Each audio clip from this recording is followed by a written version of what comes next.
Hey guys, welcome back to another episode of Obscure Skills Made Playable.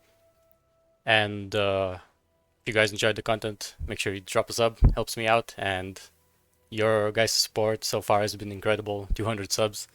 And I love seeing the comments where you guys are excited about the builds that I'm posting. I'm really happy that you guys are having fun with these. So for this one, I cooked out of my mind. The skill is Blight of Atrophy, and it's the transfigured version does scale a little bit better, but the problem with it is that the duration is 1 second and it can stack up to 20 times. So the potential in here is much higher than on a regular Blight, right? But you need to overcome these problems. So of course I chose totems as it is gonna be easier and I don't need to stand in place myself to channel and stack up the stacks. And I do have a bunch of cast speed as well as a little bit of skill effect duration. One thing that I was kind of sad about is that the support gems for this skill are kind of bad. I have infused channeling and I'm not using half of it, right? Because it's totems. Control destruction is really good. Swift affliction, I don't like the less duration, but it's a lot of damage, so I had to kind of deal with this if I wanted to maximize the damage. So ultimately, it turned out pretty good. The build is a little bit weak to physical damage. Well, really weak actually. I think my max phys hit while standing in place with full energy shield and full mana is around 13k. And well, with arcane cloak it's a little bit higher, but point is the physical damage is a problem on this build. But regardless, I managed to complete the tier 17 just now. Deposit. So we're gonna try again. I did fail one other tier 17, but it was a little bit too high damage for this build, so had to bail. I'll rather use up all my portals. But yeah, we've got an abomination over here, which is not that great because I am not chaos capped. You can chaos cap with items. For example, here the only mod you really need is chaos damage over time, right? And if you roll this with chaos, you're gonna be good. And these boots as well, they're a little bit, well, they could be better, right?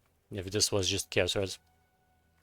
So you can definitely cap chaos on this, but I didn't want to spend more money, so it is what it is. Regardless, let me show you how it looks. It is a little bit button intense. As you can see, I have a lot of buttons. Stormblast mine as well, which I generally don't even use because there's no time. But well, yeah, let's try doing this.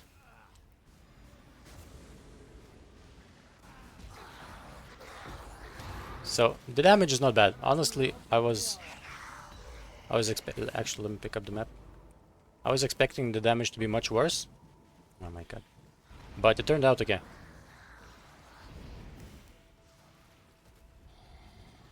Okay, this ball would probably insta kill me because it scares damage. So gotta be careful with those. And oh my god, abomination sucks for this build so much.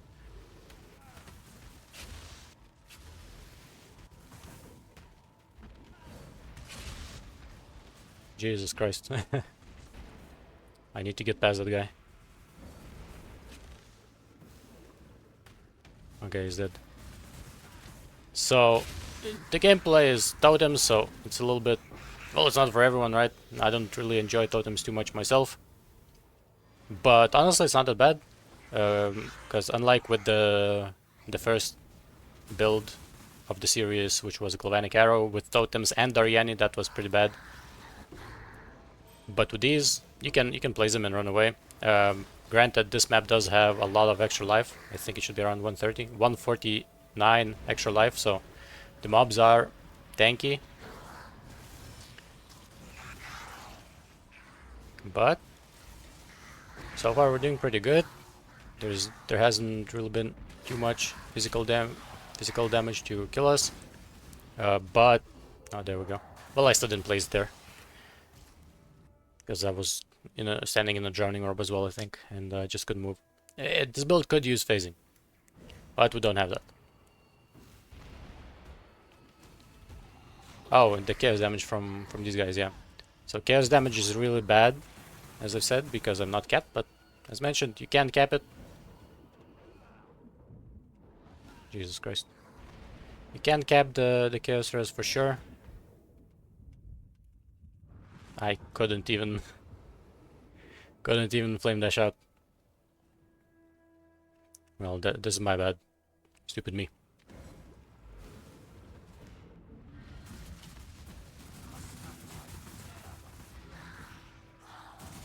These guys, as usual, hurt really bad. I think it's downwards.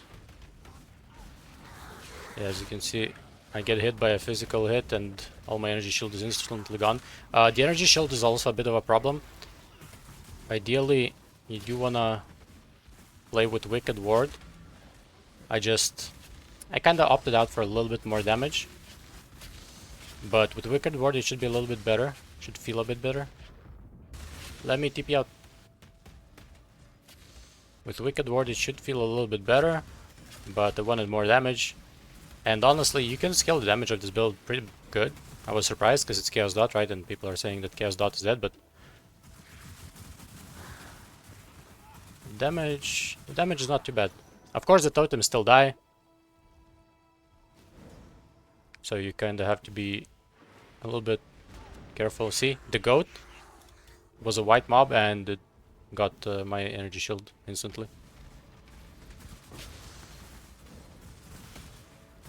And I keep forgetting to get frenzy charges as well. We have frenzy charges from one attack, which is kind of funny, but you know, every little bit counts, I guess. Oh. Yeah, as you can see, physical damage just not good. Let me weigh these out. Bit of a problem. And honestly, I'm not even sure how to fix it. There's not really much you can do for the physical damage. I mean, you can always get more mana, more life, more energy shield, because my boots have like 20 life as well. Gloves have no life, I think. Yeah, gloves don't even have life, so you know, there's definitely something that you can do to kind of push the build a little bit further. But as this right now, it's not too bad. It's just that, okay, damage. Just that the gameplay of totems, right? So it's a little bit. And if I had a lot more physical mitigation, I could just run through everything. But right now, I need to play safe. I did allocate recently totem stunt. Oh my god, see, chaos damage almost instantly gets us, especially if we have no energy shield. Because I do have the 30% does not bypass energy shield, but as I've said, the energy shield is a little bit of an issue as well. Kinda need Wicked Ward for it to feel a little bit better. And this map is 149 extra HP, so the mobs in here are pretty tanky. But yeah, let's see if we can do this. There's a good chance that we won't.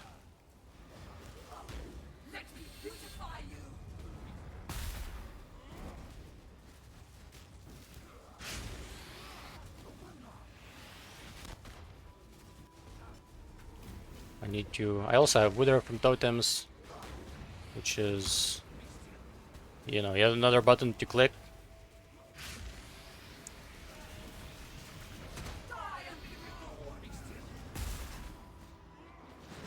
Oof.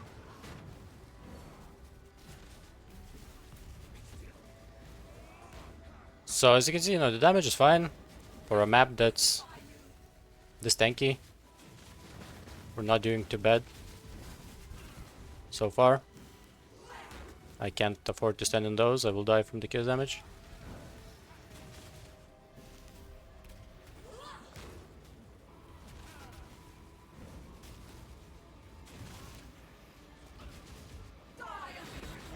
See, we got hit by one phys attack and we are almost instantly dead. Of course, it being totems means that we don't need to stand nearby. Ooh, there's poison in here as well. Poison's bad because, again, chaos damage.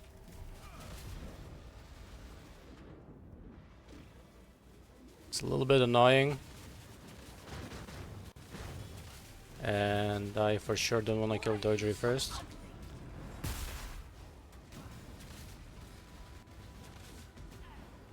The totem seems to be dying pretty fast, so you know there's that.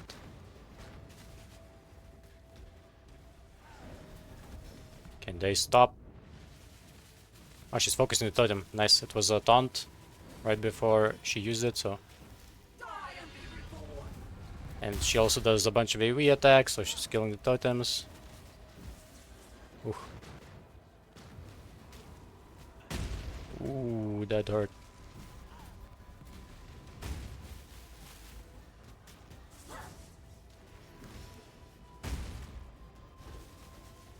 No! This is gonna be rough. But we can probably still do this.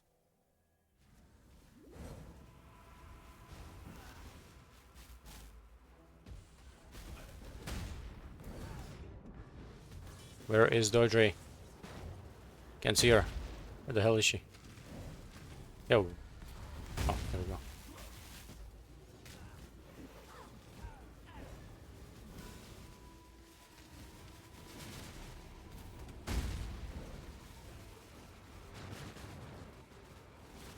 No. Slowly, but surely.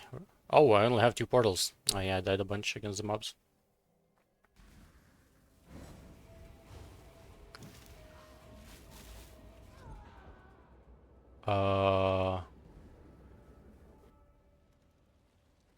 Got 1 tap.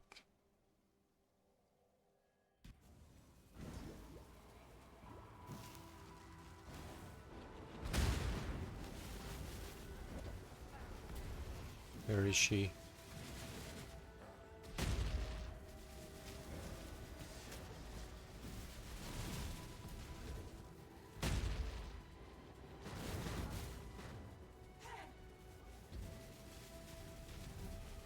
God, this is horrible. I'm so afraid.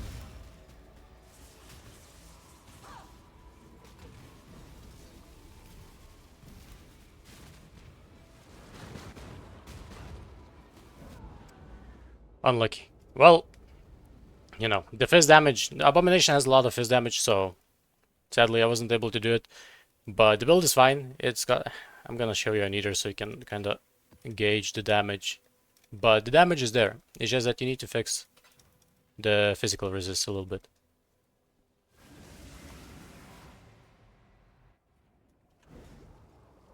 So you place all of your totems. Despair. Get a bunch of frenzy charges. You can also throw stormblast mines if you want.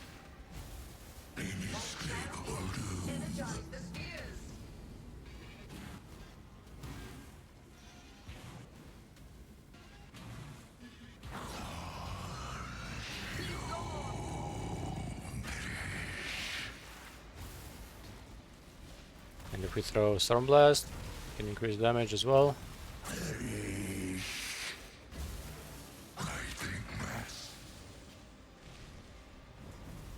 So as you can see, you know, the damage is not bad. Damage is not bad. So yeah, let's go over the build. Let's go over the items first.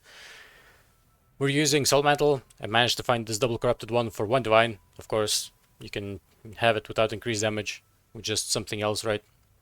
You can actually go for crit reduction. I saw one, it was 10 divines, I think. And with this and maybe this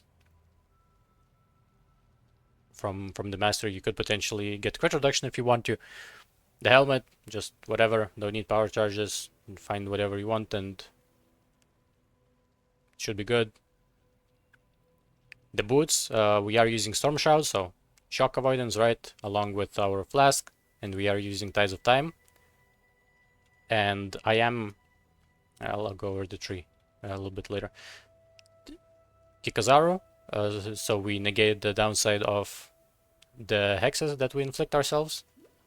Currently, with the flask on and Kikazaru, I have 100 curse effect. Of course, you have to roll it or buy it. And the wand, so I bought this for 2 divines, the fracture, and I just spammed essences for spell damage until I got damage over time multiplier and applied craft bench. Prism Guardian, so we can suck it in Petrified Blood and Arctic Armor, because we are using Divine Blessing, so we can have full mana for Mind over Matter, right? So we're using Malevolence with Eternal Blessing. Yeah, Eternal Blessing. Automation with Arcane Cloak. We don't benefit from the added bonus damage, but it's a guard skill, right? So good to have one of those. There's some totem shenanigans happening here, so I have multiple totems linked to Wither, so it doesn't count towards my max totem limit for the Blight totems. And they also have Searing Bond as well with quality, so I can also place a Searing Bond totem. And of course, since we are a Hierophant, totems give us a bunch of bonuses. But yeah, of course, Dragon Fang, and I am allocating the hidden Woodstone and Spell. This is actually really good for us. So let's go over the tree. Most of the cost for this build is the clusters. Each of these clusters is 4 divines, and 1 divine for the other ones. Actually, I think these were cheaper. But also, you might wanna get a flask cluster over here, because right now the flasks are at 94% give or take minimum. So with 1 flask cluster over here, you're gonna be at 100. Of course, I have brute for potency in all 3 of these, right, for the flasks, and damage over time is also nice. And the other one is Eldritch Inspiration, and here I also had Eldritch Inspiration until I just recently figured that I can just swap this out for a flask cluster. So we're using Forbidden Flame and Forbidden Flesh for Ritual of Awakening. Realistically, you can get whichever one is the cheapest, right? And just make sure you have both of these. Right now it was Ritual of Awakening, it was 100 chaos, so I grabbed these. And Arcane Blessing gives us a lot of damage with some of the arcane surge effect that we're scaling from Woodstone and Spell, as well as this. It actually gives us a lot of damage, some mana regen, and cast speed as well.